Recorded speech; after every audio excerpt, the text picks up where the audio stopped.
Welcome to the Marvel Alliance podcast, where we cover anything and everything to do with the Marvel Universe. From the comics, TV, and movies, we will go from Earth 616 to the Mojoverse to the TVA in order to bring the Marvel Universe right to you. I'm the man without fear, Chris. I'm the nerd with the mouth, David. Alliance Assemble. Assemble. Volume 263. And David, we are back. We take a week off. And Marvel, we knew we were getting these 3 episodes, but yeah, they just decided to dump a trailer on us, some director possibilities, some people are joining a Spider-Man movie that was only a dream, and now this is happening. So we got a lot to talk about. So buckle in, Marvel Alliance listeners. This is going to be a very long episode, but so much to talk about. They decided to open the floodgates this week. So they took last week off. They may take next week off with it being 4th of July, but they were like, this week, you're getting all of it. And we're getting Ironheart next week, so you know we have a show coming next week, guys. So you don't have to worry about a holiday week. We at least have content to talk about at the very least. And it doesn't happen on the 4th like it did last year, because my goodness, that was a pain. So yeah, Marvel decided, here you go. Here's everything. We're just gonna dump the slate, and then after we get all this information out, we can just focus on Fantastic Four for the next couple of weeks. It's almost like they said, okay, it's called take out the trash week at this point. Let's dump everything, even though Yeah. much of it not trash at all. So, but yeah, we took last week off. You know, as sometimes happens, a news item breaks. It broke. We'll talk about it this week. It was something that we had hinted about earlier, but it wasn't enough to carry a show. So again, if one single news item does it, unless it's earth shattering, we're not gonna, it's just not worth it. We put out quality for you, the listeners, because you are the people that we here for. But David, how has been the last 2 weeks for you? It's been busy with work and life and everything else, but you know what? It's part of this summer thing. Most people know I work in education, but I'm a 12-month employee, so I go year round, and this is one of our busiest times. So between working all the time, and then I have a kid in basketball and a kid in flag football this summer who play on the same day about an hour and a half apart from each other. So it's leaving one game, rushing to another, and it's a busy time. Yeah, and you got a busy weekend ahead with Night of Champions. Yes. And a whole lot of wrestling. We just did a podcast this last weekend. We did one of our WWE 2K25 playthroughs, and then we've got Night of Champions coming up and some other things. So I've got a full slate of life podcasting, nerding out, plus some movies on the horizon. It's going to be a jam-packed summer for me. Yeah. Yeah, I've last week I had Heroes Con, and so that was great going to there. Got a lot of stuff signed, met a lot of great characters. Haven't posted the photos yet. I'll probably be coming this weekend. My mother-in-law's in town this week because my daughter had her big dance recital this week, so that was a lot of fun, and she's amazing as usual, and gives me a little tears with one of the songs at that point. But already my wife is saying, oh, well, that's the one you're probably going to end up dancing with her at her wedding. I say, I don't want to think that far ahead. We just have this moment. But yeah, just like you, 12-month employee in education, and just as you start catching your breath from the previous year, you're right back at it, prepping for the next. So, getting ready to holiday week coming up, vacation coming up, but we'll talk about that soon. At that point, with who's subbing in for me during my vacation. But we've got Ironheart this week with first 3 episodes. And some news items to talk about, but I'm happy to be back. Let's get talking about all this stuff. So as always, we got to get the show plugs out of the way. So we are part of the Geek Ultimate Alliance Network with 6 shows covering the wide range of geek and nerdom. To see the full schedule, check out the show notes below and subscribe to the Geek Ultimate Alliance Network on Twitter at GUA Pod Network so you know when all the shows drop. We also have a Patreon, though, if you want to throw a couple of shekels our way. We've got 2 tiers, our dollar tiers, our tip jar to say, hey, you think you're doing a good job? And then we've got our $5 tier with ad-free episodes, early access episodes, and Patreon-exclusive shows.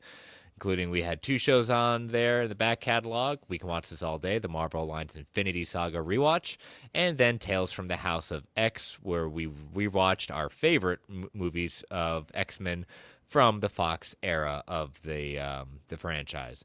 And now we are in the middle of, David and I are in the middle of what we are entitling the Baxter Broadcast, the Fantastic Four retro film reviews. So we have 1 episode up there with the Fantastic Four. from 1994, the unreleased film directed by Roger Corman. And David and I are getting ready to record the Fantastic Four from 2005. So the quote unquote official the official Fantastic Four from that era. So this is where we get to see the illustrious Chris Evans in his first Marvel premiere as the Human Torch. So we record that Monday night.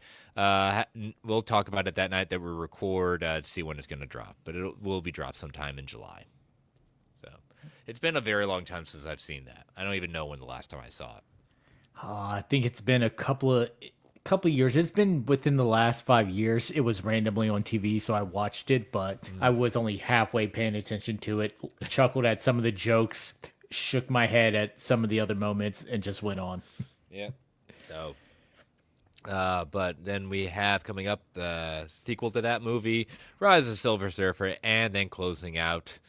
Wish we could say we're closing out with a banger, but it's gonna be something. It's gonna be Chris's first time seeing Fantastic Four, aka Fan Four Stick. So, but that's all on Patreon, including we've got some great content from the DC Alliance guys with DC Films Through the Years, and Joe's Multiverse Minutes with his Disney Dives on the 1st and 15th, dropping a new episode of his rewatch of the animated classics of Disney, watching them in chronological order.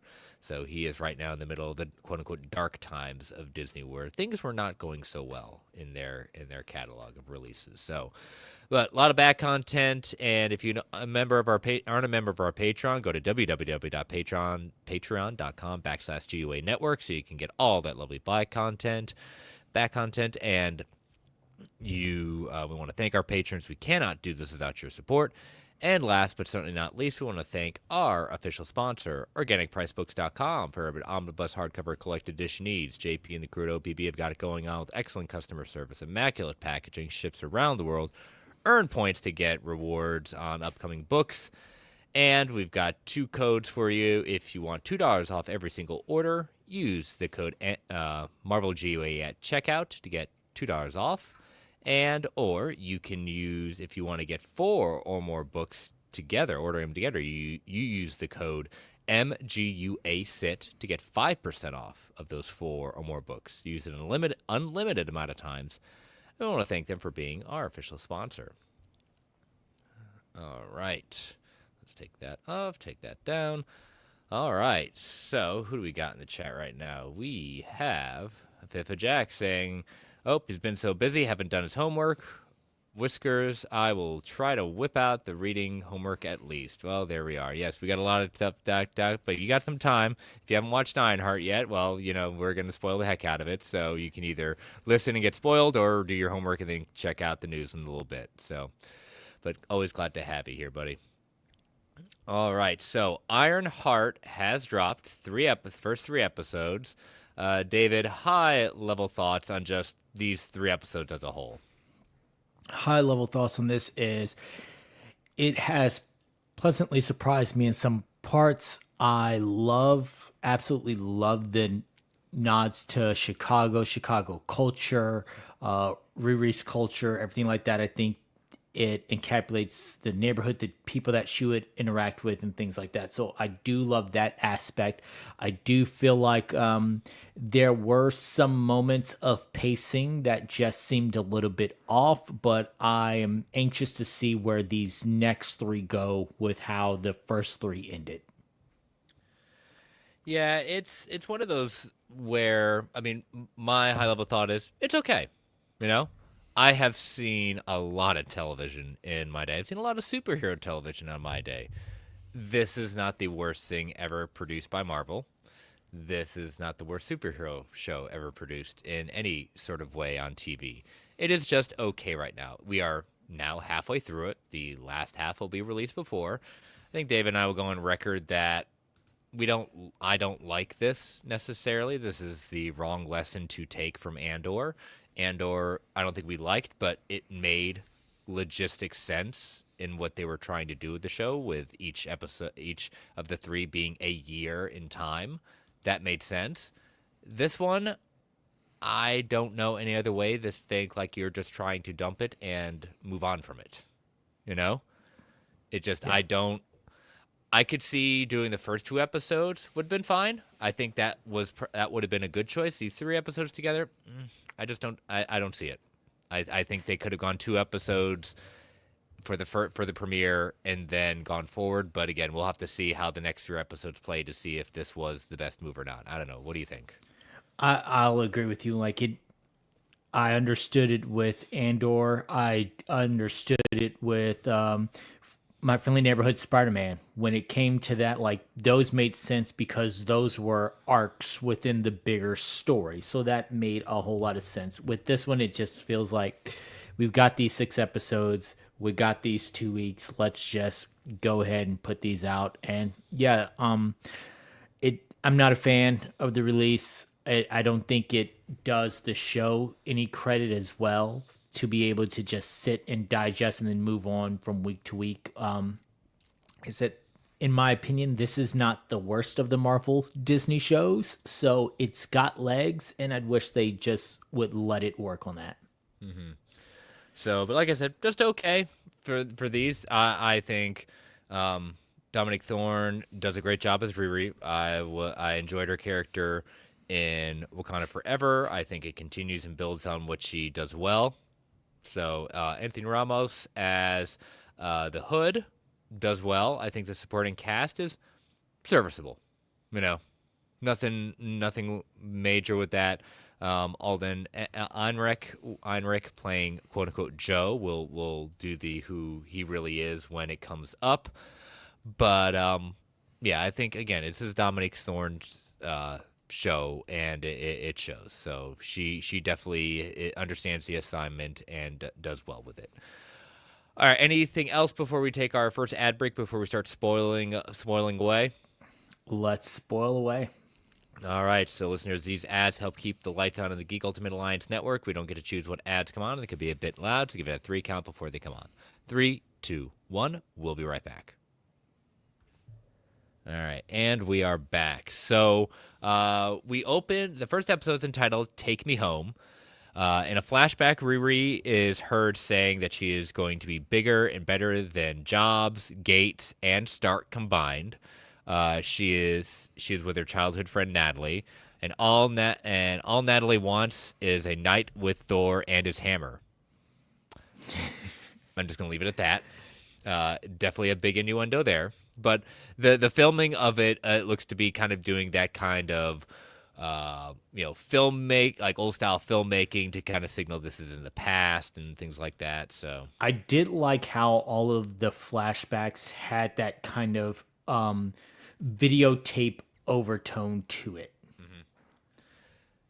And so we get introduced to both of them, and now we start seeing what basically post Wakanda Forever Riri has been doing. Looks like she has been getting money to, develop her AI, because if she wants to build a great suit like Tony and like what she had in Wakanda, she needs an AI to help her operate it. She won't be able to do everything at that point. I mean, Tony Stark couldn't do everything without Jarvis or Friday or all his different versions. Riri is selling completed assignments to students at various colleges, also test answers, all the stuff, getting a lot of different things. Her AI is called Griot, which comes from people who travel around as poets, musicians, and storytellers in parts of West Africa. She wants to continue Iron Man's legacy and revolutionize safety, which you hear her talk about, like, this armor is not meant to become, she doesn't want to become Iron, a replacement for Iron Man.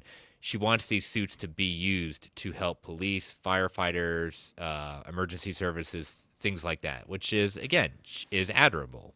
Yeah, it gave me a little bit of a callback to a lighter version of Tony's speech about a suit of armor in every city, but this one's less about, because the people can't protect themselves, and more so to help those who are protecting others. Mm-hmm.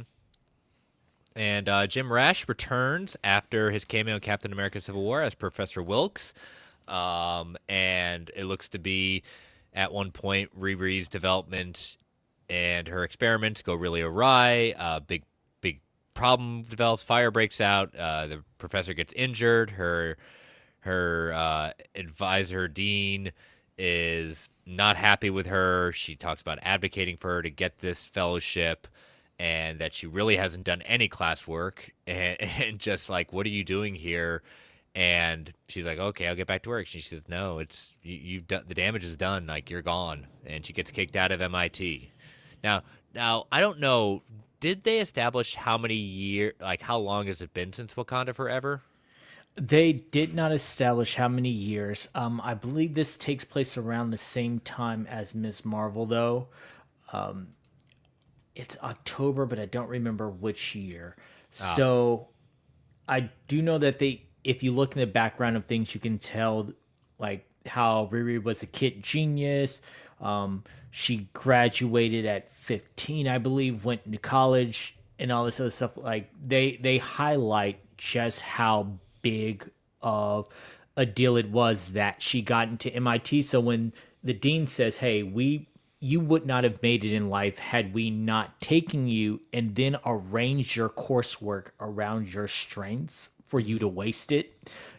It's a big play on that. She is a genius. She's just wasting her opportunities. yeah, which is unfortunate.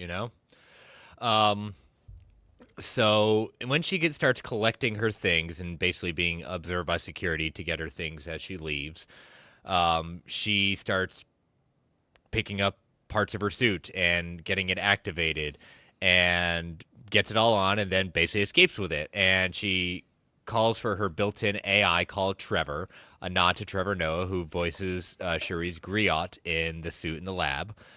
Trevor appears as a pencil, but also emulating Clippy, the dreaded Clippy from Microsoft Word and the Office stuff. With his and Riri's student ID is 30216RW, which is a reference to her appearance in Invincible Iron Man Volume 3, Number 7, which came out in March 2nd, 2016. You got to throw those little the numbers. QR codes always have meaning. Now, there is a QR code in here. I couldn't scan it because it was very blurry, so I'm not even sure if the QR code actually could activate anything. Now, I did question. So her taking the suit, she was able to take the suit because, as one of the other students says, she made that on her own. Like that's her thing. So she technically owns the suit. But then, But she made it on her own. But didn't she use stuff from Clip, MIT? yeah.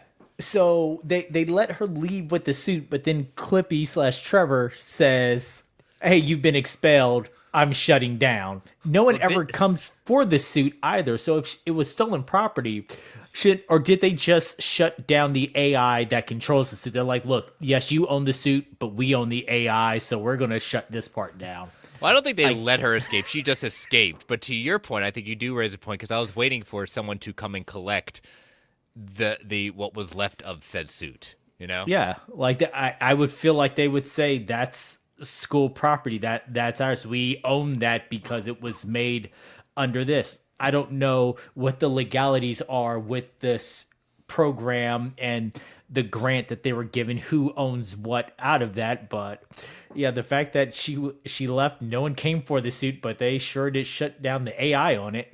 Oh yeah, but she made it. She barely made it to Chicago. Yeah. And she was pushing the limits of it as well. But yeah, it comes crashing down, breaks all apart. Kind of befriends this kid with a with a wheelbarrow. I like it saying Iron Girl, Yeah.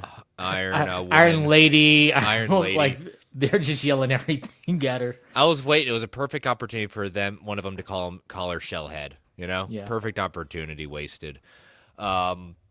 There's she goes back home, and I like it that her mother still just welcomes her back. And despite how she looks and everything like that, not even saying like, did she get kicked out or anything like that. That's never really fully just said. It's just kind of something that happens eventually off screen. But we kind of see what her home life is like, and she's got to figure out what to do. But she's undeterred about. She's not going to give up. She's going to rebuild this suit and, as she says later on, become something legendary and iconic. Yeah. Her mom makes a comment about how she had a janitor spying on Riri. And if you go back and look at the scene when Riri goes to Yeah. leave with the suit, there is a janitor in the background as everyone's looking. He's pulling out his phone and taking a picture. So I'm Yeah, wondering, I'm like, is that the spy? probably. I would say that's a good guess. But we flash to introducing the Hood and his gang, posing as Humboldt Electric, completing the job. You got Rampage, aka Stuart Clark, the Blood siblings. It's a twist on the Blood brothers from the comics. John King, Parker's cousin in the comics, aka Cancer, Slug, and Clown. Clown has been a character that was, if it's meant to be an homage to the character from the comics, that's in Matt Fraction's run.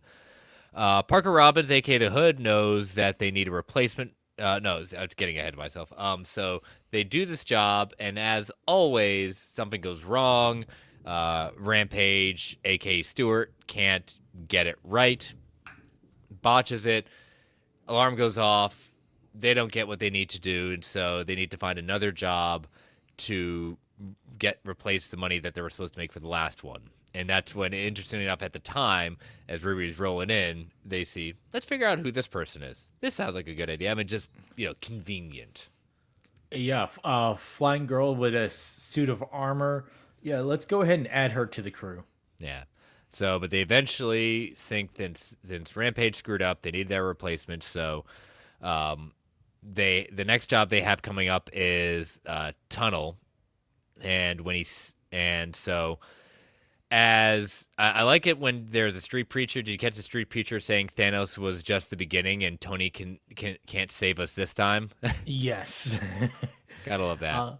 Yeah, the doom and gloom of the street preacher, and it kind of makes me wonder. And I will circle back to him later, but I'm wondering if he could be making another appearance. Wouldn't be a bad idea.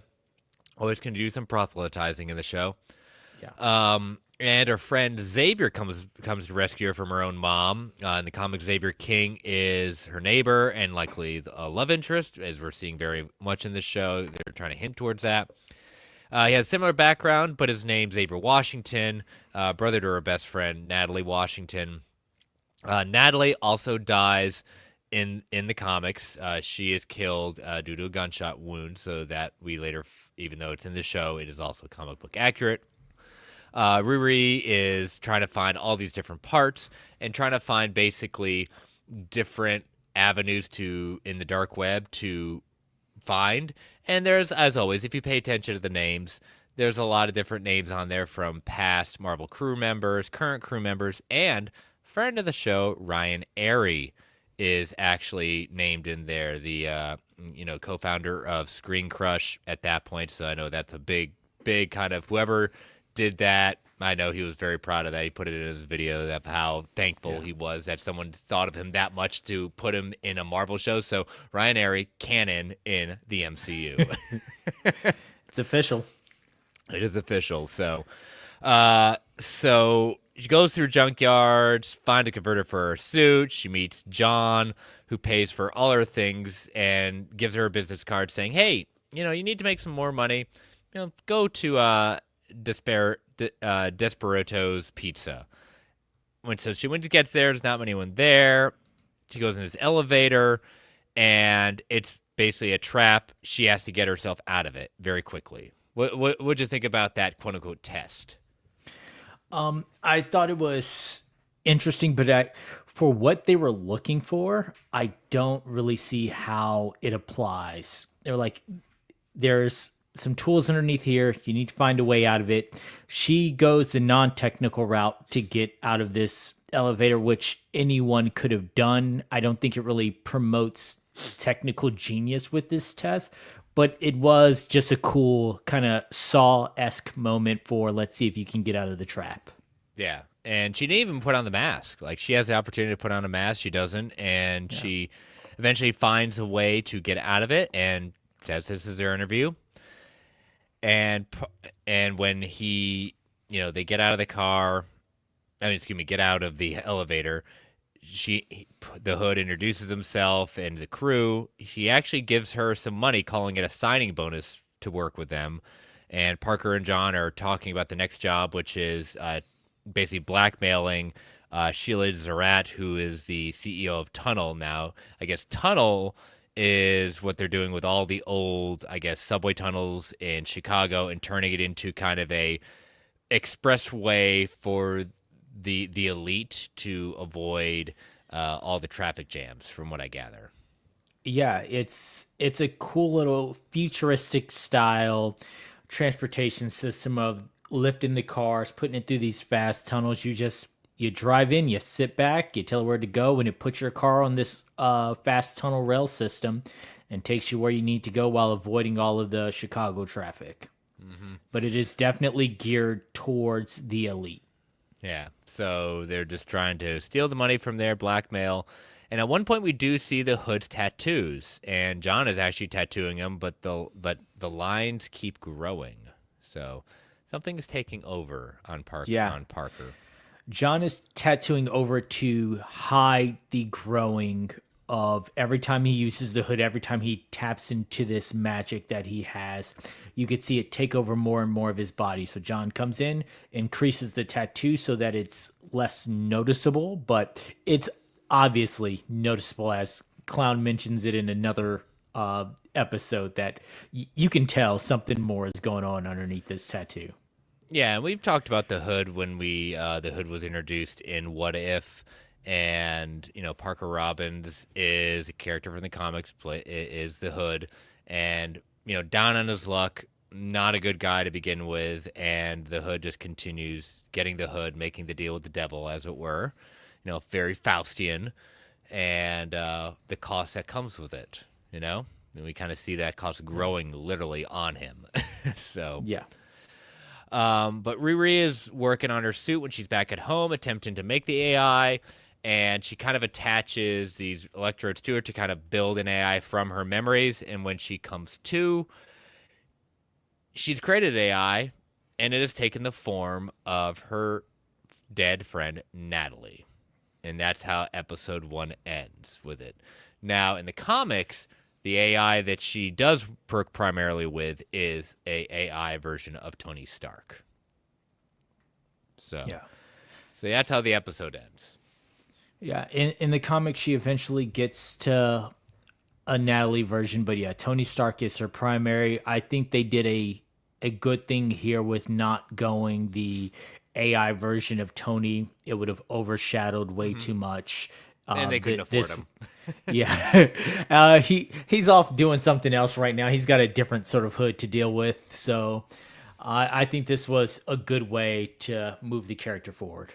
Yeah, I would agree with that. And it just works for what it is, being that close connection. So, but all right, so let's head into episode 2. Will the real Natalie please stand up? So Riri is freaking out because she knows exactly what it is and wondering how this came about. And Natalie says, well, if I'm Natalie, and she's like, okay, because her goal was to recreate Griot from Wakanda, but Natalie says, okay, well, if you want Natalie to stand for something, it could stand for Neuro Autonomous Technical Assistant and Laboratory Intelligence Entity. So she's a little cheeky with that. Yeah. She's like, I'm keeping this name somehow, some way. So you can either call me Natalie because I look like Natalie, or you can call me Natalie and it can be an anagram for something. Either way, I'm keeping this name. Yeah. So she's trying to get some understanding about what's going on and how's it going. So she still's got to, she's got this job coming up. So, Riri learns more about Parker's crew. Slug is from Madripoor. He found Clown when she was going through a nasty breakup, trying to blow up a car. And in order to help with this job, she needs to get her iron suit working. So Natalie finds some help with Joe Mikakuletti. And we're gonna figure out who he is later on in the 3rd episode, but he's kind of a pushover. We see him getting abused by the neighbor dog pooping on his lawn. She's not picking it up. She's purposely doing this all the time.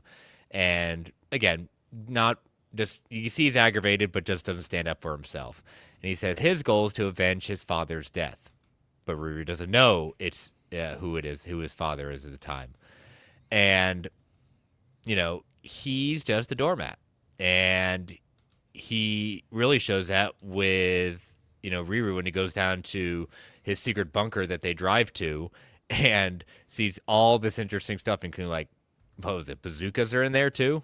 Yeah, he's got weapons. He's got all these different, not just technology, but he's got weapons. And once we go on a couple episodes later, you figure out why he's so into this. But I mean, this is not an innocent guy. Like, you're driving out to this silo out in the middle of nowhere that's got a full bunker's worth of any tech that you could need from the black market.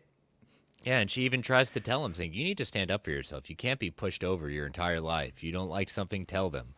Now, he says he does all this to feel close to his dad, who was an engineer, and Riri doesn't have an arc reactor. Instead, her suit is solar and wind powered. But eventually, she has to take off for the job.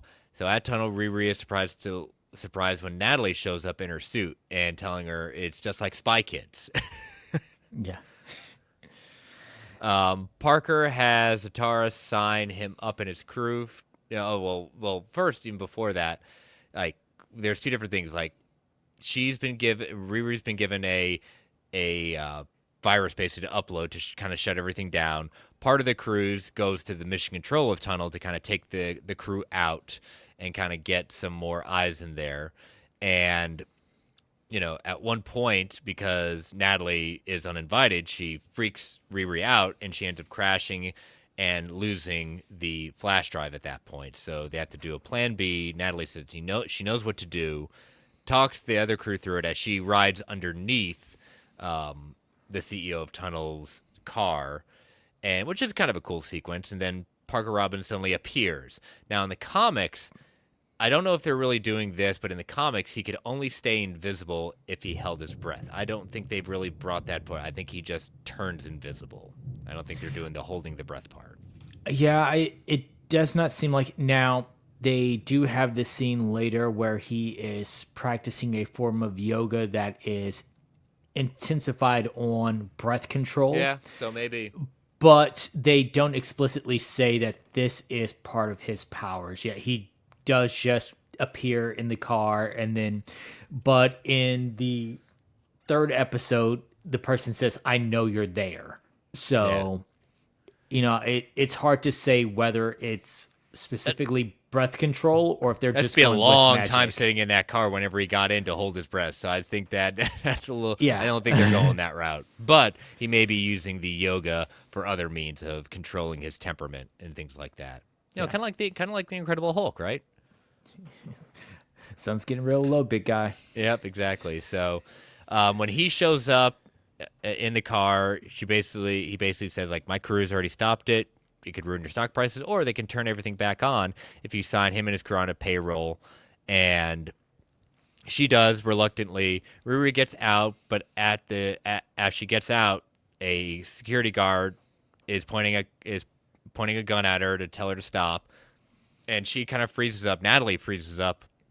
And right before the security guard fires, she sees a bullet go, like, basically magic bullet literally around her and hits the security guard. Doesn't kill him, but she turns around and sees it's the Hood, who his other power is that he can manipulate the bullets and where they go.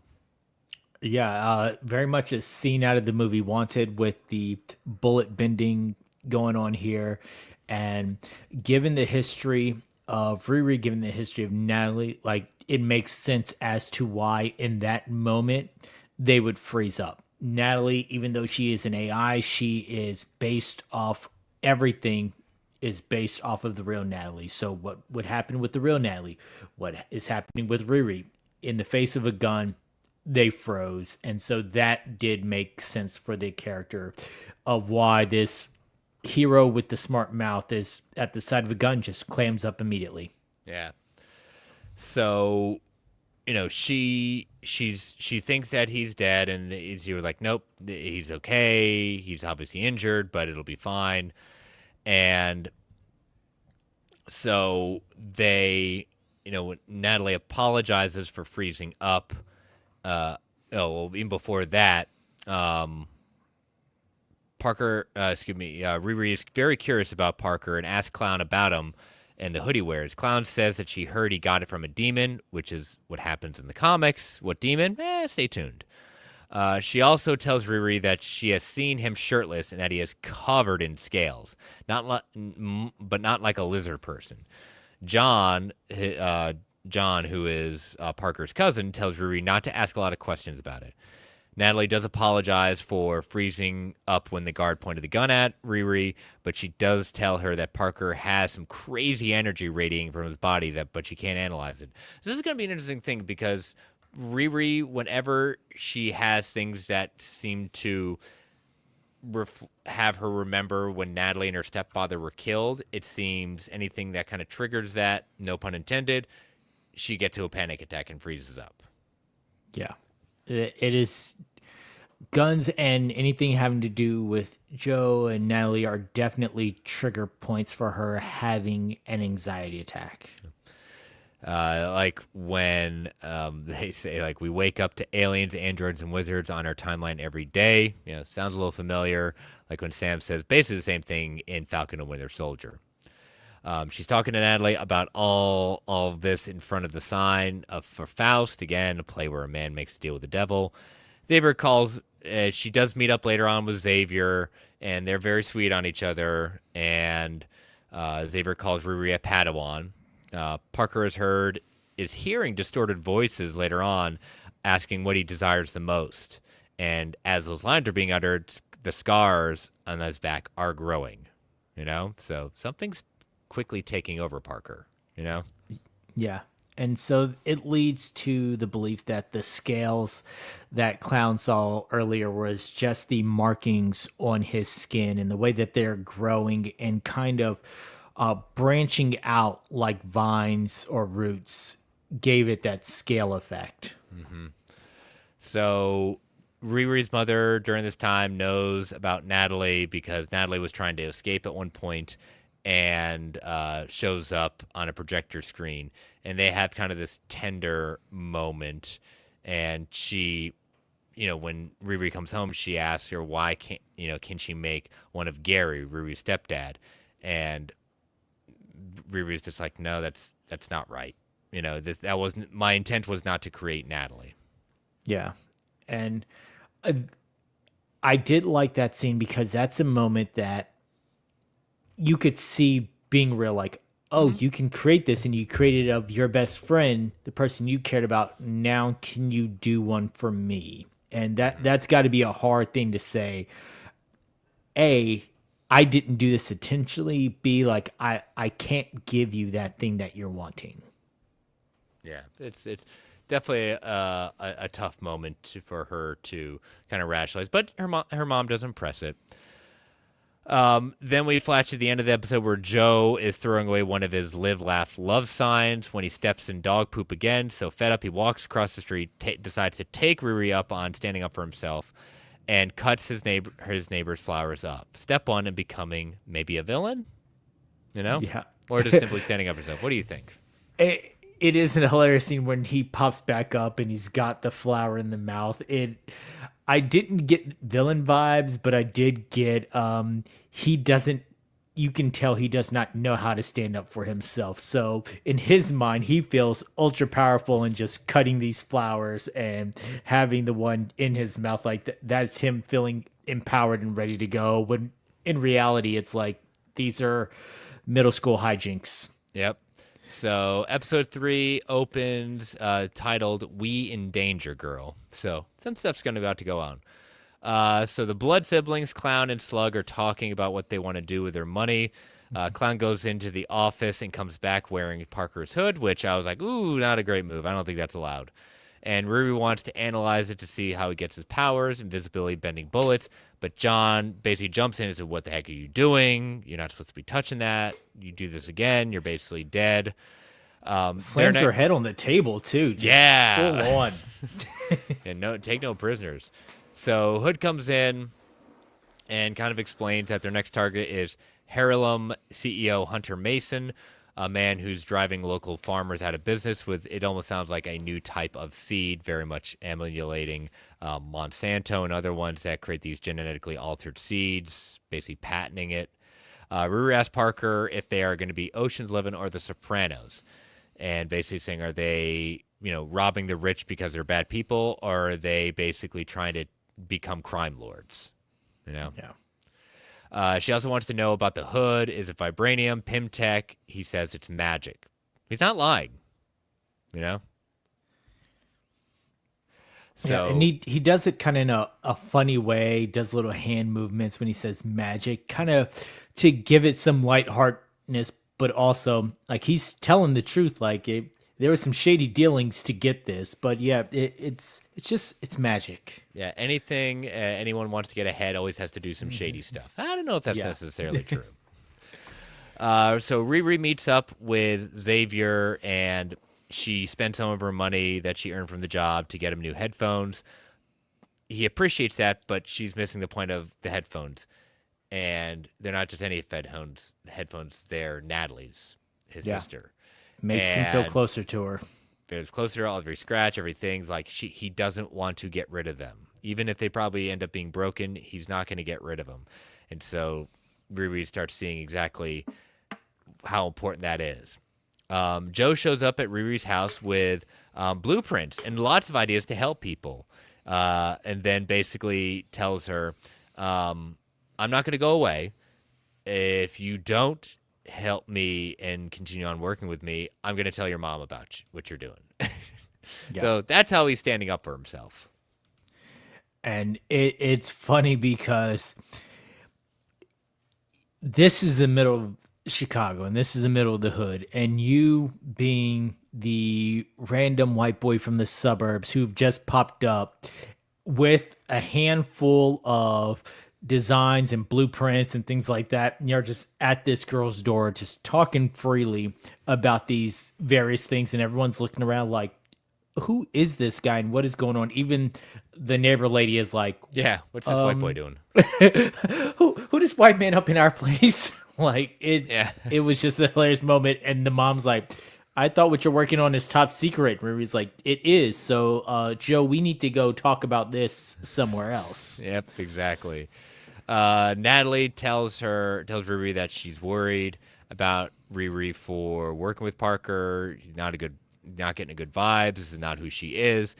He could be having her steal parts for the next Death Star. She says a lot of like Star Wars references, obviously. Yeah. On Riri's desk, there's a couple of little Easter eggs. There's a spider bot from Web Slinger's ride at Disneyland.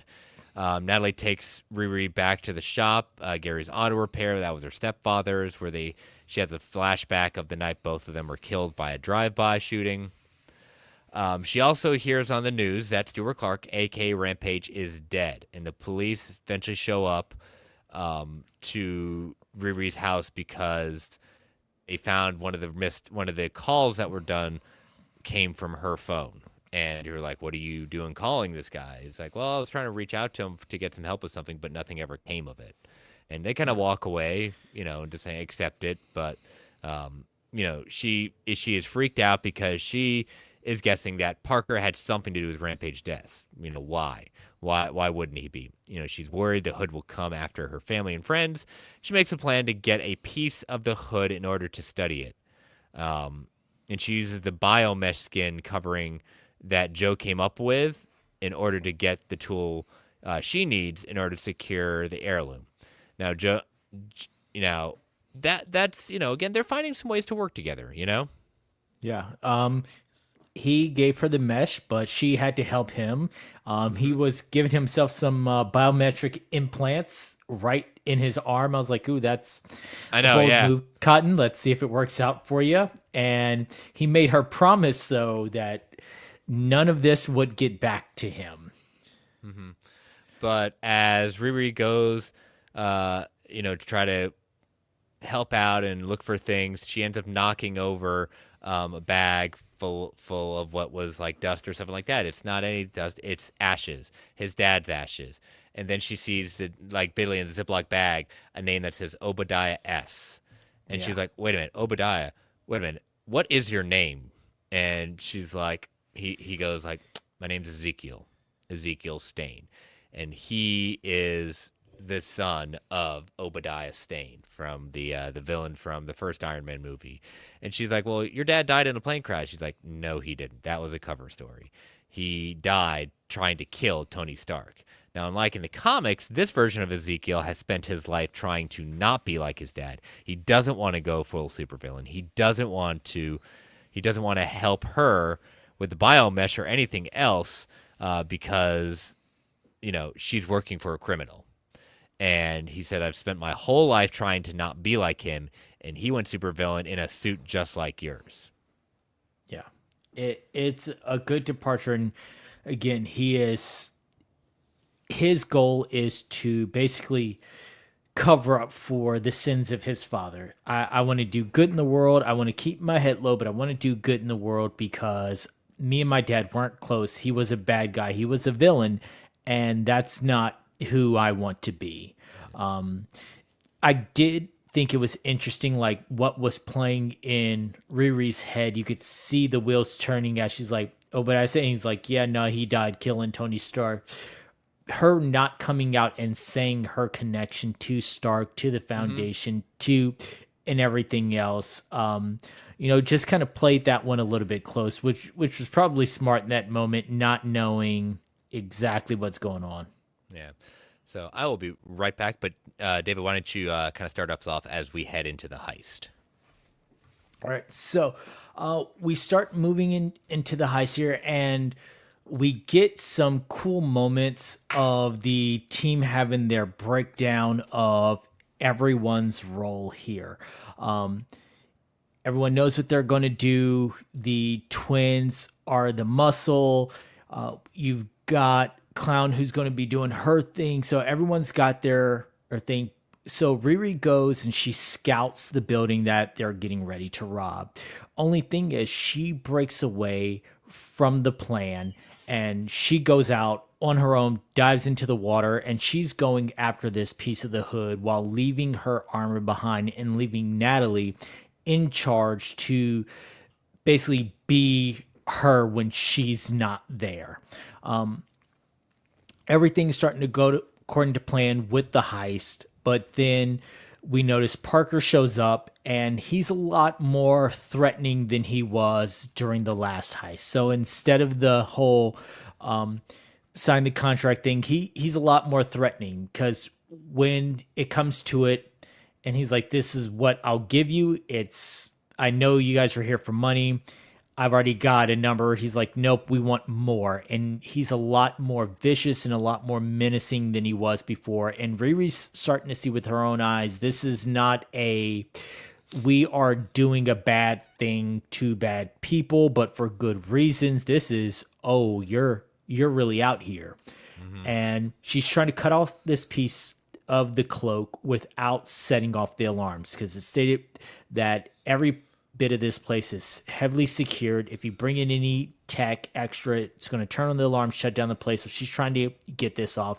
And even Natalie's warning her, like, "Hey, you need to be careful cutting this because you will set off the alarms. It's starting to trigger, slow it down." But when she sees that Parker's getting a little bit too violent, she's like, "Now's my chance." She goes for it and ends up turning on all the alarms, which shuts down the entire building, putting the entire team at risk. Yep, and he ends up killing the CEO. Yeah. Snaps his neck, flips him over. And at this point, the building's going on shutdown. The doors are rising, and that's when we get the Family Guy scene of they set the title. They set the title because we get the we in trouble now aspect of it. And it was actually cool to see with this greenhouse that they're robbing how it used CO2 to disarm the people. Hey, if you're going to rob us, they raise all the doors, start raising the CO2 levels. People are starting to choke. clown's trapped. She's in a room where she's just started the fire. And so after Parker kills everyone around there, Riri's hiding and trying to get out of there. She realizes after he rematerializes and goes to help the teammates that he did in fact drop a piece of his cloak that she's able to grab. So she tells Natalie, hey, go try and save the others. I'm going to try and get out of here. As she's trying to get out, she is confronted by John, who is like, you're not where you're supposed to be. And then John looks and sees that she has a piece of the cloak in her hand. And at that point, a fight ensues. And they're going back and forth. And she's able to get out of there just in time. But poor John, he ends up being stuck in the room, which means his fate is sealed. Everyone is saved and gets out of there. Natalie saves some people. Parker comes in, saves the rest. They all get to the boat, and Parker's like, where is John? And you can see that realization on his face. Yep. We got to go, but my cousin's missing. Yep, and Riri scans and says that found the body. He's not moving. I'm not getting any life signs. He's gone. Yeah. You know. So he's obviously upset, and Riri basically, one could say she pulled a Dark Knight and could have saved him, didn't, chose not to save him. So involuntary manslaughter, maybe. She didn't kill him, but she didn't save him. Yep. So she's having a panic attack of what she did. She feels like she murdered someone. Parker's back at his place, angry, yelling at this invisible entity, wanting to be done with this demon, and then is shown in an image of basically John choking and dying, followed by a shadow of the Ironheart suit, basically signaling, showing him Ironheart, aka Riri, is responsible for John's death. And that's how we end episode 3. So, as I said before, I felt like there were some pacing issues with this, but it's not a bad show. It's nowhere near the worst of the Disney Plus MCU shows. I just wish that there are moments where it could have been paced a little bit better, and I'm hoping that the next 3 episodes will give a good cohesive story. I get that they only did 6 episodes. I feel like this would have been better served with maybe 8 to kind of spread things out just a little bit for storytelling, because there were parts that felt a little bit rushed to the next point. Like, we got to get to this. We got to get to the heist. Got to get what's the heist of the week, basically. Mm-hmm. Yeah, it'll be interesting because we've heard a lot of from people that have seen all 6 episodes that they say the finale is a big kind of oh my god kind of thing, like a huge thing is going to happen. And some people like Brendan Davis from Phase Heroes saying like he's not trying to hype it up, it's a big deal, but he's trying not to overhype it. But he had made the statement that I would have much rather the final episode be like episode 2 or 3 and then see the fallout of this episode, just because like he is worried that whatever happens in this is not going to be picked up on immediately and or forgotten about, Yeah. But apparently it's a pretty big deal, so we'll see if next week, can Ironheart stick the landing after such a quick time. But they got 3 hours to do so. 3 hours to do so, exactly. But yeah, I'm with you. Like I said, it's an okay show. Right now, I want to see the show as a whole. It is what it is. This is the last year of the era, the Chapek era of get all the different projects out there and see it. But I really do hope this is not the last we see of Riri. And that she continues on. I think that again, there's something to be said about Dominique Thorne as the actress playing Riri Williams does a great job. And I'm going to see it because I have to do it for the show, but I'd probably watch it anyways. So yes, I will advise, if you have not watched it yet, go ahead, give it a watch. You don't have to binge watch it again just because they did the 3 episode release. It does not feel like it's meant to be watched as a 3 episode arc. If you want to spread it out over a couple of days, do so. I have seen a lot of people who are wrongly comparing it to Iron Man and other properties. This isn't that. Let it stand on its own. Let this cast do what they do. And like I said, it's good. It's not great by any means, but it's also not bad. If you got the time, definitely give it a watch. And I do hope that they stick the landing and that there can be some more from this going into Secret Wars. Yeah. So we will see at that point. But all right, well, we are going to take our next ad break before we get into the number of news items we have to discuss from last week and this week. So, listeners, these ads help keep the lights on in the Geek Ultimate Alliance Network. We don't get to choose what ads come on, and they can be a bit loud, so give it a 3 count before they come on. 3, 2, 1. We'll be right back. And we are back. All right. So, first news item is the one that something's been going on with Spider-Man 4, and as I put in our little news ticker down there, Tom Holland's Spider-Man is about to get punished.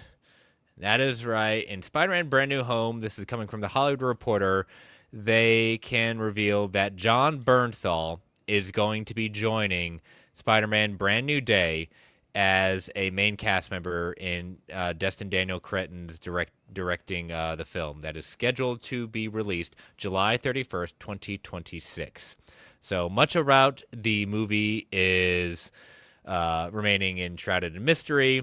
Rumor mill has said that a dozen possible villains, from crime bosses to alien symbiotes, who could appear in the future, including, one of the rumors being that the Incredible Hulk is in this. Mark Ruffalo is going to be in this. We've heard Sadie Sink has been added to the cast, but we don't even know her role. We've seen all different ideas of who Sadie Sink's going to be playing, all the way from a Gwen Stacy to a Mayday Parker to Firestar. But we do know Jon Bernthal is going to play the Punisher, and it's going to be very interesting. As Julio says in the chat, Punisher returning to the big screen. It's, he's going to have to deal with another hero that doesn't want to kill. I am so tired of dealing with your costume hero BS. He's going to say and another hero that can't protect their women. So yeah, can't protect, and he's in red too. So he can say, "Can't protect your women, Red." Yeah. This is an interesting choice. I'm not sure how it will fit, but I'm all for more Jon Bernthal. I'm all for more Frank Castle. I will have to amend my statement before when I've talked about the Punisher and I've said that Thomas Jane is my favorite movie version of the Punishers. That could change now. I love his movie. I love that version, but Jon Bernthal's Punisher as a whole on the Netflix / Disney Plus is way more incredible. So let's see if they can take that and they can translate that to the big screen and still keep that Frank Castle-ness about it. Yeah, we made no illusion. So we're a big fan of Jon Bernthal as an actor and his portrayal of the Punisher, Frank Castle. His scenes that he was in Daredevil Born Again were top notch. We know we're getting next year the special presentation of the follow-up to how Daredevil Born Again ended, focusing on him. Rumor mill has it that Disney and Marvel Studios is so happy with what has been filmed and what is being done with the special presentation that they are possibly toying with the idea of releasing the special presentation for some engagements on the big screen. So you may see, technically, Bernthal on the big screen if that actually does, Yeah. So, but Julio says starts filming next month, so it has started filming, but I guess they maybe just be happy with the script. Must be happy with the direction they're going to go in, So, Fifth of Jack Gaming saying, I'm excited to see the Punisher with Spidey. All good to have more Punisher. I hope they spin it off to have his own series. Again, I think that special presentation is going to be a big key factor in seeing how that does. If like I said, the rumor mill that they're that happy that they're even considering putting it on the big screen, how he does in Spider-Man. And again, remember, the Punisher debuted in Amazing Spider-Man. He is a co-creator, co-created by Jerry Conway. That very famous cover of Spider-Man I need with to see the crosshairs. Yep. At some point, recreate that. If they could recreate the Daredevil on the roof chained up with the gun, then I need you to recreate the crosshairs. I think you might get something along those lines. But the question is, I don't want Punisher to be like Punisher's not Craven. Like he's not that. This is not like he's hunting just to hunt. So I'd be very much to understanding like what is he going after? If Hulk is really going out, or we get Savage Hulk, he's trying to take down Hulk permanently. What is the motivation? So I mean, yes, I'm happy to have him in Spider-Man Brand New Day, but I want to know like where does he fit in this? Yeah. Particularly That is the big question right now, because the version that we're used to of Bernthal's Frank Castle versus the version of Tom Holland Spider-Man that we're used to seeing, they don't blend too well for tones. So this will be an interesting as to which one shifts a little bit in which direction to make this work. and Tom Holland and John Bernthal have a very close connection when it comes to Marvel because they both helped each other out with their audition tapes for their respective roles in the Back MCU. in 2017, they helped each other with their audition tapes, working on it and prepping. So I mean, they have that connection, and yeah, But again, any more John Bernthal, any more his version of Frank Castle, I'm here for. Yep. So, all right. So we have another trailer, Fantastic Four. We have the final Fantastic Four trailer. So if you're like our buddy Brent, this is the time to tune out, Brent. At that point, sorry we don't have a timestamp for you, but give it about a few minutes, things like that. So this is the final trailer, and we watched it, and not too much like new stuff is real. Like some big stuff is definitely like things we've hinted about, things like that. There's not a lot to this trailer. A few extra kind of surprises, but nothing like earth shattering. Like, oh my god, they ruined the movie. Yeah, I actually watched it 10 feet away from Brent while he completely ignored me. So, all right. So I'm gonna pull this up. As always, if you're watching or listening, we're not going to be playing the sound or anything like that. We'll be talking about what's going on. So let us start off with this trailer. All right, so we kind of leave off with, where some of the trailers have left off. We begin with them kind of being introduced on this Ed Sullivan type show in costume. So we see all our 4 players in costume. And then just as they're introduced, they get a call, alert. And, this is something I found interesting. We get a little bit more of Mr. Fantastic and his powers. They have not done much of showcasing his power set at all. This is only the second scene. The first scene was in the last trailer or so. Like, they have not done much. So what do you think? What do you think is accounting for them not showcasing much of his power set?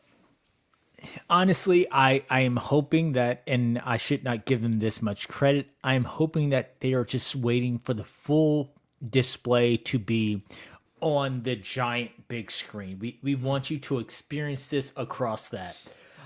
I don't have enough faith that Marvel thinks like that, but I am hoping that that is their reasoning for only giving us tidbits of his stretching ability as to not overplay the big scenes. Yep, that could be very much. So we get a little fan shot of Mr. Fantastic, the Invisible Woman, Human Torch, torching his own his own billboard for Coppertone, and then the ever-loving blue-eyed thing. Say the thing. That's not really something I say. It's just in the cartoon. They want him to say it's clobbering time, so they're it's at least we have some sort of explanation about why he hasn't said it yet.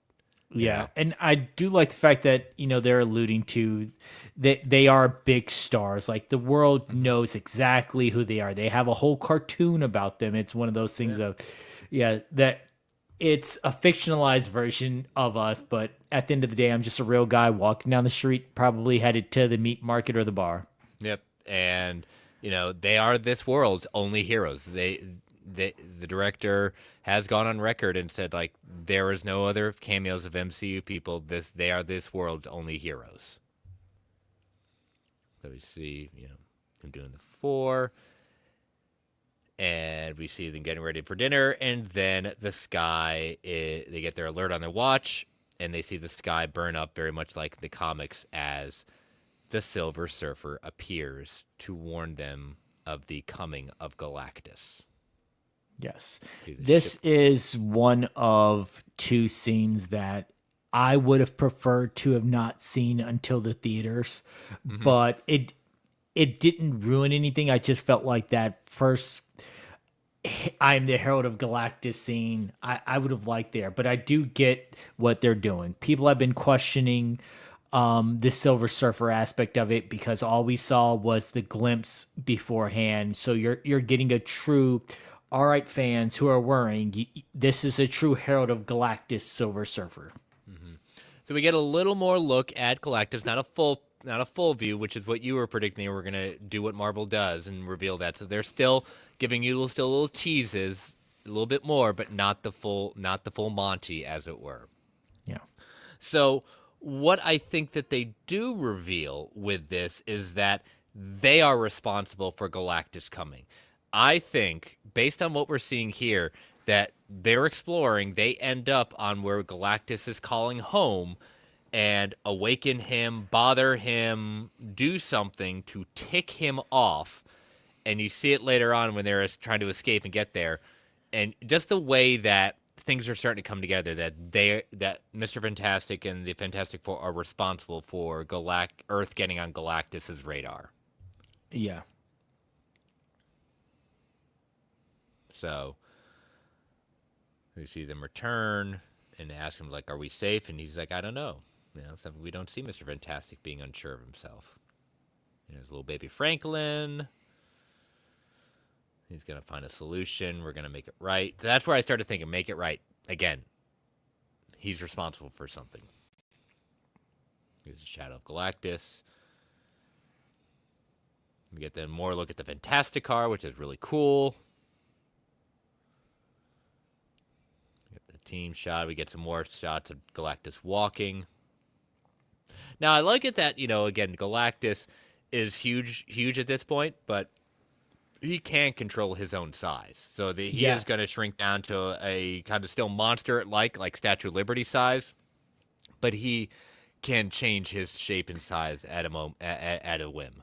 And that scene of him walking through the streets, the kick in the car, leads a little bit of credence to they've pissed Galactus off. He's not just here as the Devourer of Worlds, like, he's here looking for the Fantastic Four who ticked him off in some way. Mm-hmm. He's walking through the streets looking for them, making a statement. Yeah. So get a lot of family shots. Again, that's the big thing about the Fantastic Four. That's the one thing they have to get this movie right. Like, they are a group. So it looks to be, in Paris. There's these devices that are launching something in space. My guess is obviously created by Mr. Fantastic and the Fantastic Four, trying to hopefully kind of block Galactus's incoming. Yeah, you see another one in the background of that shot. They have that one immediately in the foreground, but if you look, there's another one in the background. It looks like maybe a shield is going up. They built one that is designed to protect and cover, so you can clearly see one to the left. You can see a little bit of a faint line to the right. It looks like they have set up shields throughout the world to go through. Mm-hmm. We'll face together as a family. And we see the Fantastic Four going after Galactus. Hogan at that point. They're really focusing on the family. So this was the shot that has kind of got some interesting discourse going on. Johnny carrying thing, and he's saying, "Say the thing, come on, say it." He's like, "No, you're gonna say it. Say what you want, and it's what." And they stop it right before he's gonna say it in the movie. We also still haven't heard Johnny say "flame on," but as I pause right here, Ben has a massive beard going on. My question is, that takes a bit to go on. So what happened, and how do you shave a rock beard? Do you chisel it away? Passage of time, what has happened? This is something I was not expecting to see, but it looks pretty cool. I will say that. And that's not a 5 o'clock shadow there. That's Yeah. a full grown beard. This took some time. So what happened in the passage of time that he is now rocking the beard? Yep. It is not uncomics accurate because there have been panels in the comics where he does rock the As you see in rock this video beard. talking about it right here. But yeah, it was interesting to see. Yep. It says it's what? It's what? No, Johnny. Say it. I don't wanna. Say it. It's and you know he's gonna say it. Yeah. They're coming on to take him on. Take on Galactus. Okay, we get a little bit more there. I forgot about that Yeah. scene. So again, there, and I think Coolio's right. It's trying to avoid any kind of discourse to pick it apart, which is fine. I mean, they know what's going on. Fantastic Four First Steps. Get tickets now, July 25th. So as Superman is knee deep in their ramp up for their Fantastic Four is just getting started with their ramp up for their marketing push as well. So Julio says maybe they went to a black hole. Yeah, I mean, they went somewhere, but I do think that they are going to encounter Galactus before it's not just going to be a sudden appearance that Galactus just shows up for no reason. This is going to be brought on by what they did. Yep. Fifth Jackson, I think we saw Beard and Hickman's own. Yes, we did. Yep. So, but yeah, so this was Brent. If you're watching live, you can come on back. It's good, you know. And so yeah, so this is going to be the last trailer. You're getting a whole bunch of new TV spots as well. So hopefully the TV spots don't ruin anything as well, because they also have done that before too. Yep. Get that final releases this weekend or catch this Friday. That spot tends to throw it out. Or if you want to be DC and like spoil Wonder Woman's appearance in Shazam with your final, tickets go on sale this Friday, but it's the opening scene of the trailer is the ruining shot, so you can't even avoid it. And yeah, so why don't you take the opening for this last story? We got like kind of two items going on with this. All right, so we have a story that fourth MCU movie is added to the 2028 slate, and possibly, maybe, kind of, sorta, X-Men director has been announced. So Disney announced on Wednesday that Marvel Studios is scheduled to release an untitled movie on December 15th, 2028. It would be the fourth feature film from the division set for that calendar year, with previously announced films scheduled for release in February, May, and November. Should all four films hold on to these dates, which is not nearly certain, and if we know anything, something will definitely move. It would be an unexpected move for the studio, given Bob Iger's recent public admission that Marvel lost a little focus by making too much. So he goes on to say, we know in our zeal to flood our streaming platform with more content that we turned to all of our creative engines, including Marvel, and had them produce a lot more. We've also learned over time that quantity does not necessarily beget quality. And frankly, we've all admitted to ourselves that we lost a little focus by making too much. By consolidating a bit and having Marvel focus much more on their films, we believe this will result in better quality, which is something a lot of people have been preaching for a while now. Yeah. But what did they bury at the bottom of this? We're getting we're getting a fourth movie, an untitled movie in 2028. But what did they just bury at the bottom of this whole thing? Yeah, so as we're talking about, where we're going next with Secret Wars in December and how it's supposed to be a finale for the Multiverse saga, we get an admission that Thunderbolts director Jake Schreier has been tapped to helm the MCU's X-Men. So, and I believe that we had a couple of people who have confirmed this and a couple of people who have straight out said, we know nothing about this. Ryan Coogler has stated that Jake Schreier is directing. There's been other executives who have said that nothing's clear yet. So, by the looks of this, Jake Schreier is going to be directing the next X-Men movie, which, after seeing Thunderbolts, I'm all for. Yeah, I mean, he's done a good job with, obviously Thunderbolts, great ensemble. He was rumored to be directing. There hasn't been officially said that he is the director yet. I mean, it's coming from Variety and other sources at that point. So I mean, their people are saying it's going to be, um, happening. But I mean, how do you think this is? As we see, Thunderbolts didn't necessarily be the big moneymaker at this point, but they know he could tell a good story. How do you think this reception to him is going to be? I'm all for it. Like I said, he did great with the ensemble cast. I think that it's better to go this route. I mean, you've got the Russos coming back for the Avengers movies.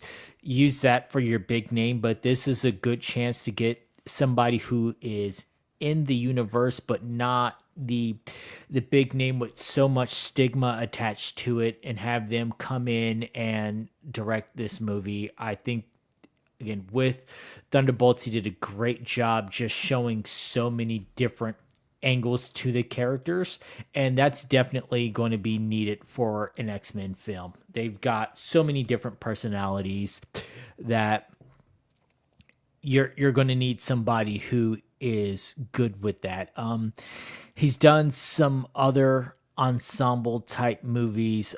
We All Die Young was had Idris Alba and some others in it. So like he's not he's not new to the big grouping thing. He's just new to the big Marvel epic. And do think that there's going to be, with something like X-Men, there will be a lot of eyes on him, because there's going to be a lot of people who love the X-Men movies, have loved the original Fox run of X-Men, and then you've got some who like the secondary run of X-Men, but that's a huge hole that you're going to have to fill. And so I think that if he can stick this landing, they are going to rake in some cash. Yep, as Julio says in the chat, X Men will be a moneymaker and a bigger IP. Yeah, oh yeah. I mean, again, it's just Thunderbolt characters were not necessarily the big.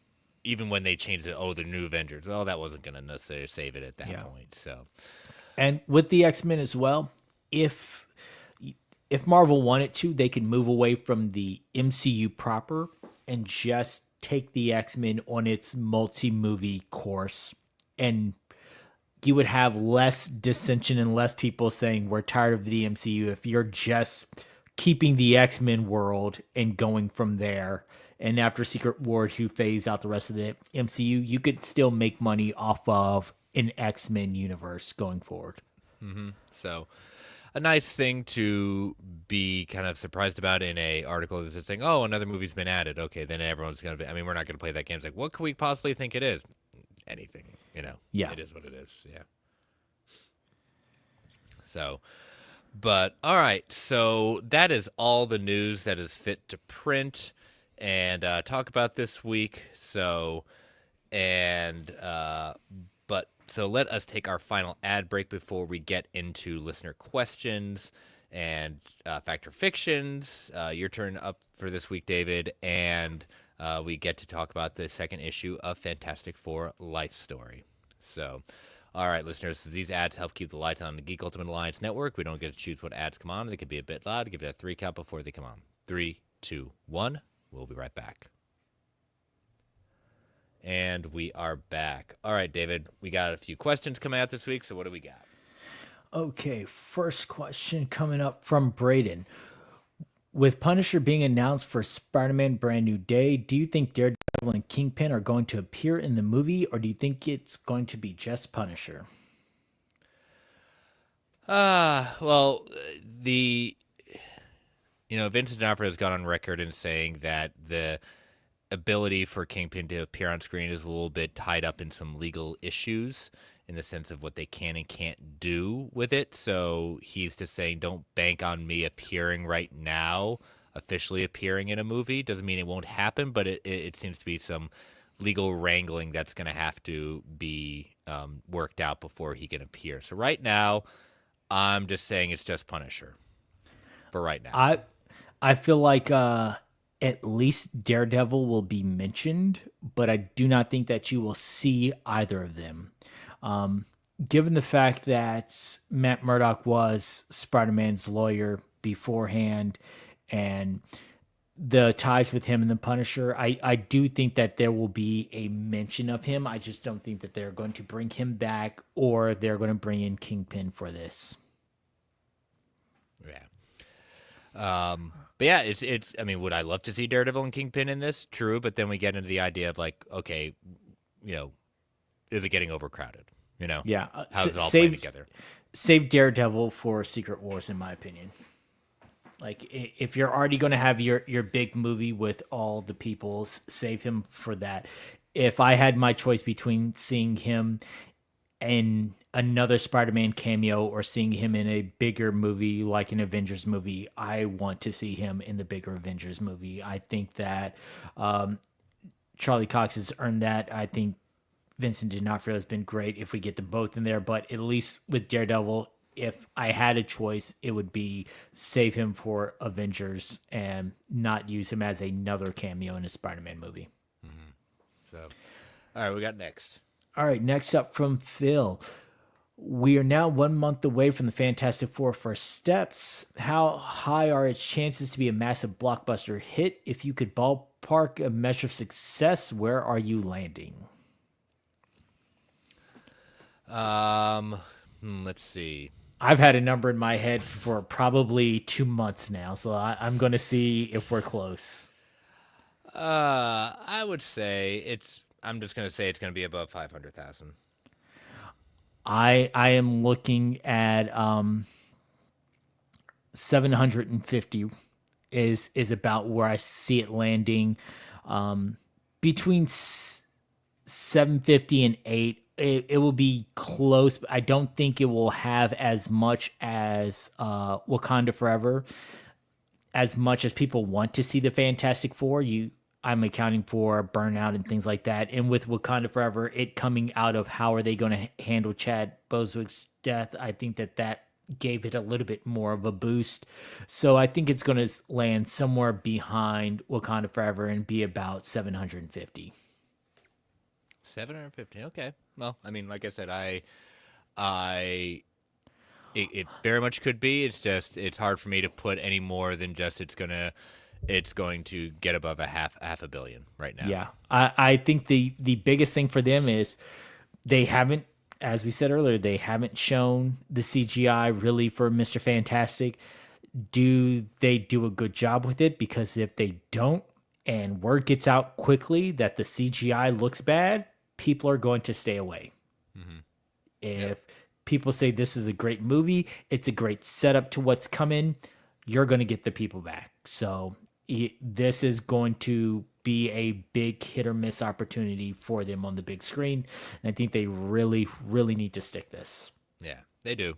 They do. It's. I mean, again, it's their final MC movie of the year. Yeah. So, what do we got left? All right. Last one from Anthony Dorsey. I know the series isn't over yet, but what is Marvel's obsession with waiting until the season finale to give the lead hero their iconic costume? I think it's just a way to kind of where they want to just have a kind of that needle drop moment, as it were, to kind of get people to watch and see what's coming next. You know, what that one moment saying, "Oh, this is where they finally do it." I mean, it's just what they do. I mean, it's become cliche, but you know, that's what they think that people want to see. Yeah, I would say it's two reasons. It's one, exactly what you said. It's the build up. You've got to have the build up to the big reveal. And number two, I also think it's a money issue because think about it.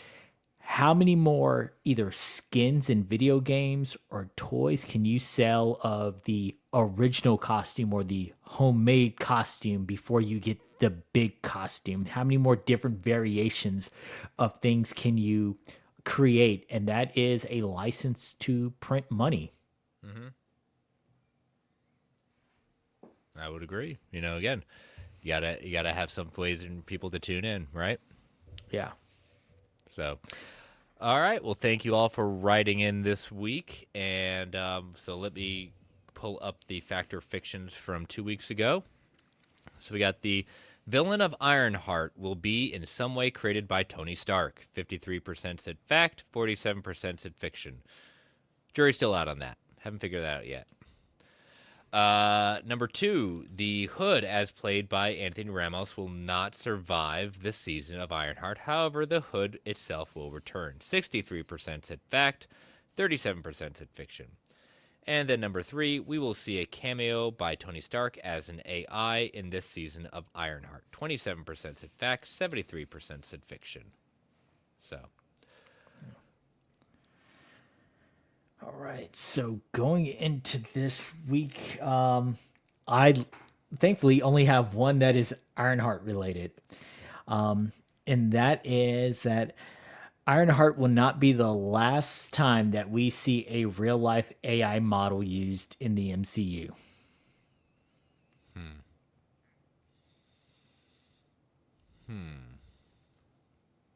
I'm going to let you take that one first.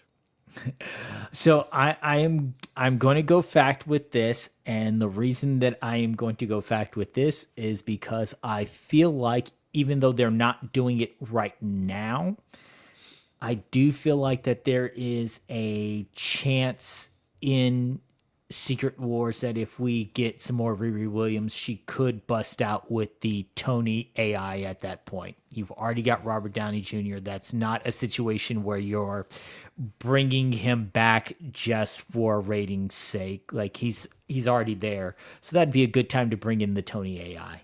Yeah, I think there's definitely a possibility of it. So I'd say, how much of a chance? There's a non-zero chance. Yep. It has great potential. All right. Number 2, Midnight Suns will be announced as the Blade replacement this year. I don't think we're gonna hear any official things from that. Them skipping out any kind of major panel means that, unfortunately, one of my predictions for this year is null and void for the year. Doesn't mean it can't happen, but I think it'll be more rumor mill, and that's what the Scooper Madness is saying a possibility. However, we get Blade. If it's Midnight Suns, we don't get him in his solo film yet. So be it. But I mean, I'll take it. I would love to see kind of the makeup of the Midnight Suns, because it's gone through so many different iterations, and if it means we finally get our Ghost Rider coming back into outside of Agents of Shield, yes, give it to me. Yeah. I'm going to go facts as well. I think that time is running out on saying something. You can't ghost the crowd forever.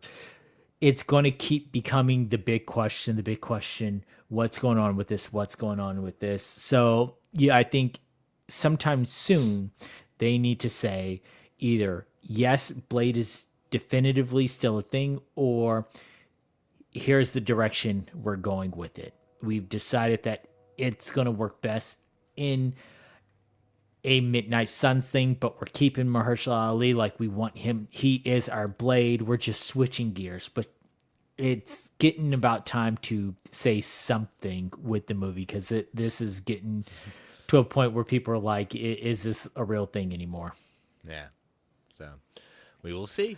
And what you got for your last one? And my last one is Punisher will kill someone on screen in his Spider-Man cameo. Yeah, I'd say it's gonna happen. They're not gonna.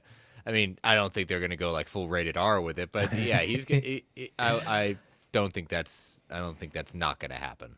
Yeah, you're not going to get the blood splatter on the camera that you get in the Netflix one, but I do think someone will get sniped or something, even if it is on accident. Like he's aiming for the Hulk and someone ends up getting taken out because of his errant shot. But yeah, I think that for Punisher to have that heaviness, someone's got to get got. Mm-hmm. Yep. definitely. So, all right. Well, I will post those on Sunday afternoon. So let your voices be heard with that.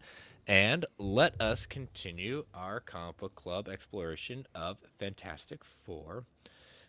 Life Story issue number 2. So we are now in the 70s, if I believe correctly. So what? So start us off, David. What's going on with this issue? All right, so we kick off with the Fantastic Four. They're living their lives. They're doing their things. They have become big stars, adored by the public. But the entire issue, we are getting a narration by Sue, and Mm-hmm. she is talking about basically the duality of this. Like, what does it mean to be a hero? What does our place mean? Where are we going with this? And you see Reed, he's out, he's giving lectures, he's talking to the masses, but he's still on this kick about Galactus. Galactus is coming. We need to be prepared for Galactus. And the scientific community is basically laughing at him. They know when he's at a symposium or something, it's going to be Dr. Richards is talking about Galactus again. Like he is a dog with a bone. Like he's gonna keep gnawing at it, gnawing at it, gnawing at it, because again, it's affected him. I mean, it's very obvious, but that's what's become. He's become Captain Ahab, and Galactus is his white whale, and Yeah. um, he's not gonna let go of it. Sue feels, as typically.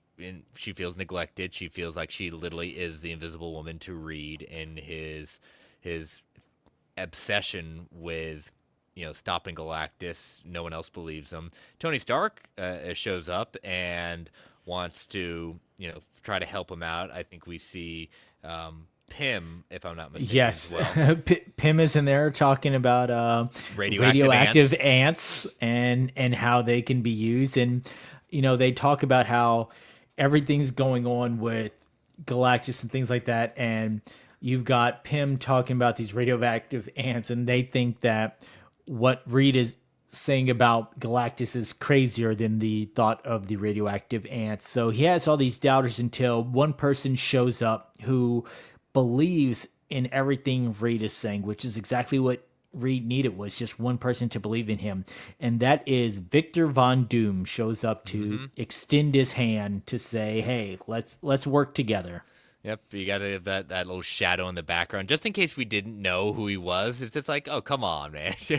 Yeah. But looking dapper, very very color coordinated for his future. Yeah. And we cut to a scene, Fantastic Four in action, and you're still getting this overview from Sue about them being the most famous heroes on the planet, and Reed is going on about how they're all trapped and things like that. But where's the Invisible Woman? And it's made to sound like, oh, you don't see her because she's helping out with the mission. Well, the reason you don't see her is because Reed has been making her stay home with Franklin the entire time. So even more, she's feeling like less of a hero, less a part of this whole situation, and she's just at home watching the kid while the rest of the Fantastic Four, in this case, the three, are out trying to defeat the Mad Tinker. And, you know, he comes home and his only focus is not on his family when he comes home, not on spending time with everyone, but it's back to preparing for the real work at hand, and that is the oncoming of Galactus. That is the only thing that is consuming his mind right now. Yeah, I just love that he has the Mad Thinker's his robotic head, his life model decoy, as it were. But yeah, we get a flash to the what Black Panther having to negotiate with Ulysses Claw to get his brother out of some trouble. Yeah, he's being blackmailed by Claw, so brother says, "Hey, you don't mind if I bring in somebody who can help figure out this income dispute?" And brings in T'Challa, who gives up some vibranium and says, "This not only pays off any debts of my brother, but this is for all of Africa. You leave now. I do like his line that says, and be warned, your presence on this continent is tied to my patience, and my patience can be volatile. Yep. Like, the, I love that scene. And so we start seeing other heroes who, as Sue says, are basically starting to form their own identities in the world. So Namor comes out of the ocean and shows himself. We have Captain America, who is actually fighting some of his own soldiers who have a couple of Vietnam hostages and are getting ready to do the wrong thing, and he Hmm. takes out some American soldiers, just showing how everyone is fighting their own fight while she is starting to fight her own fight for women's rights when she Yep. gets a call from Reed who says, You need to come home and you take. need to come home and watch this kid. I got stuff to do. Yep. I'm more. Whatever you're doing is not as important what I'm doing. You're just protesting something. I'm changing the world. You're take care of our son. you know. Yeah. And his line about, what you're doing is more important than everything we've been working for. There's no we here. This has been your obsession Hmm. that is legitimately driving everyone away. Yeah. So then we flash to Stark Industries that, um, they're building the ship to try to defeat Galactus, but apparently it's just not going to work. Yeah. We see Richards and Von Doom working together, and Doom is saying all the right things to feed into Reed's obsession with Galactus. And they're making a gauntlet, he's making a face shield. It's everything about this just seems drawn to, okay, we're working together. I finally have someone who is willing to help me stop this big incoming threat. Hmm. At the same time, Fantastic Four, they go to Puerto Rico to meet with someone about going in space, and they are talking about sending a plaque into space in case we ever run into aliens. And this completely ticks Reed off, and he's like, are you crazy? He goes, Galactus is out there, someone else can be out there. You want to give them a warm welcome with everything we've got going on? Like, we should be preparing for this oncoming threat. And again, it's one more time where Reed is so single-minded that it's off-putting to everyone else, and you can see it's turning the rest of the Fantastic Four. They're kind of looking at him like, what is going on with you? Why are you so consumed by this? Yeah. Including, the guy from the observatory in Puerto Rico saying, your fear won't save you. It never could. Like, you need to come off this. Yeah. We And then it's. Oh, go ahead. go ahead. You can go ahead. No, I just say we go next to a moment between Johnny and Sue where they're also talking about this, and I found it funny that Franklin said, "Is Doctor Richards going to be joining us for dinner?" And she's like, "Daddy Franklin, his name's Daddy." Like, Who? this Who's that? guy's never around. Yeah. And can't be can't be bothered to be a father at that point. He's too obsessed with his own basically Galactus hunting, inventing thing that you get the hints of that this marriage is breaking apart, and she later finds out that um he declined on both their parts to have this meeting of heroes. He said we're way too busy, and she's just like, you don't get to speak for me, Yeah. and you know and so we start seeing Victor kind of hinting around like what he's exactly doing. We see Sue having this meeting of the heroes, and Namor's there, actually being nice and not being his arrogant, usually typical self. And now, Namor's putting in the charm with his speedo going up, and Yeah, nice to meet you and be on the same side for once. yeah, Even saying, you're the one who should speak in front of the United Nations. Like, he's putting on the smile and the charm. yeah. And Sue's meeting Betty for Dan, just basically getting her the book that she's famous for, The Feminine Mystique, saying don't be stay invisible forever because she hasn't seen her around in a while. So T'Challa speaking in front of the UN, talking about this uniting of the heroes, and that we're going to be, you know, that it's about the world as, he says, simply protecting what you have, gratefully accepting the world as you find it, and expecting nothing more isn't leadership, it's servitude. And as I would not accept that for myself, I will not accept it for you either. And during that time, we see Victor reveal his true colors of this assembly of his armor, taking out Reed. And as Sue's speaking at the UN, Victor escapes and goes after the assembly of the heroes, the UN, as Mr. Fantastic's trying to go in and trying to stop him. But who ends up saving the day? So, again, call back to his earlier story about, who do you not see? And Dr. Doom says, you've regaled me with that story before. It's not going to work again. But here comes Sue with Cap's shield and hitting him in the back. And, the fight's over. They defeat the bad guy, but it's not all cheers and hugs and things like that. First thing out of Sue's mouth is, Reed, I think we need to talk. And they're getting divorced. Yep. So fast forward, Reed's in the bar. Ben's with him now. Him and Ben have had a strained relationship ever since this whole thing started in this version. But Ben's like, all right, this is the point where you need me to step up as a friend. And he's there for him. And we see Sue and Franklin driving off, and we hear Sue say, you'll see Dr. Richards on the weekend, Franklin. And then this is his time to say his name is Daddy. Ben moves in with Reed to try and give them that moment to bond, to just be those single bros. And we see that Sue has moved as well, and she's also got a new roommate, so we'll say. Yep, Namor is her new boo, and he asks, how did Reed take the news? She says, I wish I knew. But Reed gets a call saying, Reed, I'm down at the Arecibo, I can never say it, but we've picked up something on the telescope, something big, and it's heading towards Earth. And the only thought that goes through his head is it's Galactus. Yep.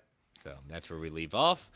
And we will cover issue 3 next week, which is covering the 80s. So, but all right, big, long, chunky episode of Marvel Alliance for you all. So hopefully you enjoyed that. We will cover next week the last 3 episodes of Ironheart. So looking forward to that. And, as we say, brings volume 263 to a close. So listeners, we hope you enjoyed that. And David, tell people how they can follow you. You can follow me on all socials at The Phantom.